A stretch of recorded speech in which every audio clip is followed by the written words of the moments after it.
Hello बच्चों, कैसे हो आप सभी। उम्मीद है सब बढ़िया होगे और आप वीडियो को देख भी रहे होगे और समझ भी रहे होगे। अभिभावक भी प्लीज़ थोड़ा टाइम दें बच्चों को, उनकी समझाने में हेल्प करें, क्योंकि अगर बच्चा अकेला ही मोबाइल को लेके बैठेगा तो शायद नहीं समझेगा वो। तो आप थोड़ा सा उनका साथ दीजिए। तो आज हम लेके आए बेटा इंग्लिश का चैप्टर 2, दिखाई दे रहा होगा आपको, क्लास सेकंड का है ये लिख देते हैं हम। और इसका पार्ट 1 है बेटा ये, क्योंकि बड़े चैप्टर हैं तो एक पार्ट में तो ख़त्म नहीं होते ये, तो इनके लिए 2 से 3 पार्ट चलते हैं हमारे पास। तो चैप्टर का नाम है बेटा unity is strength. Unity is strength. जो कहानी बेटा अभी हम पढ़ने जा रहे हैं शायद आप में से बहुत बच्चों ने सुनी भी होगी। यूनिटी कहते हैं बेटा एकता। अब थोड़ा मुश्किल शब्द है हिंदी का भी। एकता का मतलब होता है बेटा मिल कर रहना, मिलजुल कर रहना या मिलकर रहना। जब आप इकट्ठे होकर के रहते हैं बेटा, एक बन के रहते हैं, मतलब आप सारे के सारे मिल जाते हैं, आपस में मिल जाते से मतलब बेटा कि अकेला नहीं। अभी कहानी से हमें ज़्यादा क्लैरिटी मिलेगी इसकी बेटा। तो एकता का मतलब होता है मिल करके काम करना। जैसे आप घर के लोग हैं, 4-5 लोग हैं, आप अपना अपना काम करते हैं, किसी की हेल्प नहीं करते हैं, तो आप अलग अलग हैं। लेकिन अगर आप मिल करके किसी काम को करने की ठानते हैं तो वो आपकी यूनिटी है, वो आपकी एकता है। ये मतलब है बेटा एकता का। और इज स्ट्रेंथ, स्ट्रेंथ का मतलब ताकत, बल, शक्ति। बल भी हो सकता है, शक्ति भी हो सकती है, ताकत भी कह सकते हो आप। तो ये कहना चाह रहा है कि बेटा एकता में बल होता है। मतलब जब आप मिल कर के रहते हैं तो आपकी ताकत बढ़ जाती है, बजाय इसके कि आप अलग अलग हैं। तो समझते हैं बेटे इस चैप्टर को, इस कहानी को। बहुत अच्छा है। इंट्रोडक्शन, वही भूमिका। कुछ क्वेश्चन पुटअप कर रहा है आपसे। Can you fight alone against 3 other children. Can जब स्टार्टिंग में है तो क्या से लेंगे, क्वेश्चन मार्क भी पीछे आ रहा है बेटा, तो क्या से मतलब है हमारे पास। कैन यू फाइट अलोन, क्या तुम फाइट कर सकते हो, लड़ सकते हो। फाइट मतलब लड़ना, अलोन मतलब अकेले। अलोन मतलब बेटा अकेले। क्या तुम अकेले लड़ सकते हो। अगेंस्ट मतलब किसी के खिलाफ या किसी के विरुद्ध। खिलाफ उर्दू का शब्द है, तो के विरुद्ध भी लिख सकते हो आप, के विरुद्ध। अगेंस्ट 3 अदर चिल्ड्रन, अन्य 3 बच्चे मान लो आपको पीटना चाह रहे हैं, लड़ना चाह रहे हो, और आप अकेले हो, और वो ताकत में भी मान लो आपकी बराबर का भी है एक बच्चा, तो 3 गुना ज़्यादा हो जाएगी उनकी ताकत। तो क्या आप उनसे लड़ सकते हैं, ये पूछ रहा है। कैन यू लिफ्ट, क्या आप उठा सकते हैं। लिफ्ट मतलब उठाना, किसी चीज़ को उठाना, लिफ्ट करना। अलोन अकेले उठा सकते हैं एक हैवी बॉक्स, एक भारी आपके पास डिब्बा है तो क्या आप उसको उठा सकते हैं।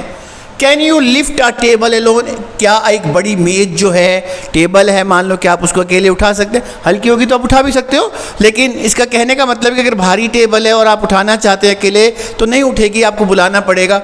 What will happen, what will happen का मतलब क्या होगा। What will happen it you do these things in A group, और इन चीज़ों के साथ क्या होगा अगर आप एक ग्रुप में हैं या यूनाइटेडली हैं। यूनाइटेडली का मतलब मिल करके, आप क्या करके, मिल करके। भाई कई लोग हैं, आप मिल गए अब और उसको उठाना चाहते हो तो उसको कहते हैं बेटा, क्या चीज़ कहते हैं, यूनाइटेडली। यूनाइट, यूनाइट मतलब इकट्ठे हो जाना। यूनाइट वर्ब होती है बेटा एक, ये बाद में पढ़ेंगे हम वर्ब क्या होती है। यूनाइट का मतलब इकट्ठे हो जाना, ठीक है ना, मिल जाना मतलब। वंस अपॉन अ टाइम, एक बार। वंस अपॉन का मतलब एक समय की बात है या एक बार। देयर लिव्ड अ फार्मर, एक किसान रहता था। लिव्ड मतलब रहता था, फार्मर मतलब किसान। इन अ विलेज, एक गांव में। कहाँ रहता था बेटा, गांव में। With his 4 sons, with his का मतलब के साथ, अपने 4 बेटों के साथ एक बार एक गांव में एक किसान रहता था। समझ गए बेटा, कौन रहता था, किसान। किसान के कितने बेटे थे बेटा, 4। ध्यान रखें, ऑल हिज सन्स, उसके सभी बेटे, सारे के सारे, ऑल का मतलब सभी, वर लेजी, लेजी का मतलब आलसी, मतलब जो काम, and didn't want to do, वो सारे के सारे आलसी थे, और डिडंट वांट, और नहीं चाहते थे, वांट मतलब चाहना, टू डू करना, even a single piece of work, एक छोटा सा काम भी वो काम करना नहीं चाहते थे। मतलब निकट्ठू कह लीजिए, आलसी कह लीजिए, तो उसके 4 बेटे थे और चारों के चारों ही वो निकम्मे थे या आलसी थे। दे पास्ड देयर होल डे, पास का मतलब बिताना, पूरा का पूरा दिन बिता देते थे वो क्या करने में, आइदर मतलब या तो ऐसे लिखा है बेटा, या तो इन यूजलेस, यूजलेस का मतलब बेकार, और गॉसिप का मतलब गप्पेबाजी, ऐसे ही टाइम पास करना, पूरा दिन गप्पे इधर उधर की मार करके, वो बेकार की बातें करके पूरा दिन बिता देते थे। या और यूज टू क्वार्ल, क्वार्ल का मतलब झगड़ा करना, क्वार्ल का मतलब बेटा झगड़ा करना, या वो झगड़ते रहते थे, अमंग देमसेल्फ, आपस में सभी चारों आपस में ही लड़ते रहते थे, कुछ भी बात, तूने मुझे गाली क्यों दी, तू ज़्यादा सो रहा है, ठीक है ना, इस प्रकार से उनका झगड़ा रहता था। The farmer was very worried, जो किसान था बहुत चिंतित था, परेशान था, वरीड मतलब चिंतित था, चिंता हो जाती है बेटा पापा को अगर आप लड़ते हैं तो। बिकॉज ऑफ इट, इसकी वजह से, बिकॉज ऑफ इट का मतलब इसकी वजह, मतलब उनके इस निकम्मेपने की वजह से कि कुछ नहीं करते हैं, इस वजह से वो चिंता उसको रहती थी।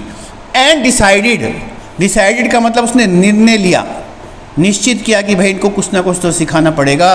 टू टीच, उन्हें सिखाने के लिए, them the importance of unity, unity का मतलब एकता, भाई वो क्यों अलग अलग रहते हैं, क्यों लड़ते रहते हैं, तो इस चीज़ को सिखाने के लिए कि इम्पोर्टेंस क्या है, क्या महत्व है, इम्पोर्टेंस का मतलब महत्व, क्या फ़ायदा मिलेगा उनको अगर वो मिल करके रहेंगे, अगर यूनिटी में रहेंगे। वन डे, एक दिन, ही कॉल्ड, उसने बुलाया, ही कॉल्ड अपॉन का मतलब बुलाना किसी को, ऑल हिज 4 सन्स, अपने सभी 4 बेटों को बुलाया। एट फर्स्ट, पहले, एट फर्स्ट का मतलब सबसे पहले, ही गेव, उसने दिया, अ बंडल ऑफ स्टिक्स, लकड़ियों का एक गट्ठा, बंडल दिया उसने उनको, टू हिज यंगेस्ट सन, जो उसका सबसे छोटा बेटा था, उसने उसे वो क्या दिया, बंडल ऑफ स्टिक्स दिया, लकड़ियों का गट्ठर दिया। देखा होगा आपने, लकड़ियाँ रहती हैं ऐसे, बहुत सारी लकड़ियाँ, और इनको बांध दिया जाता है किसी भी रस्सी की सहायता से, तो उसने पूरा का पूरा उनको बंडल दिया। एंड सेड, और कहा, प्यारे बेटे, इस बंडल को आप तोड़ दीजिए। तो इतना ही रखेंगे बेटा हम पार्ट 1 के अंदर, और देखेंगे, जानेंगे अगली वीडियो में कि क्या होता है, क्या वो छोटा बच्चा उस बंडल को तोड़ देता है, या हमें बड़ा वाला तोड़ेगा। तो इन सभी सवालों के लिए हम सेकंड पार्ट की वीडियो में मिलेंगे। तब तक के लिए आप रीड कीजिए इसको, इसके वर्ड मीनिंग याद कीजिए, और सेकंड वीडियो में हम इसको कंप्लीट करेंगे। ओके।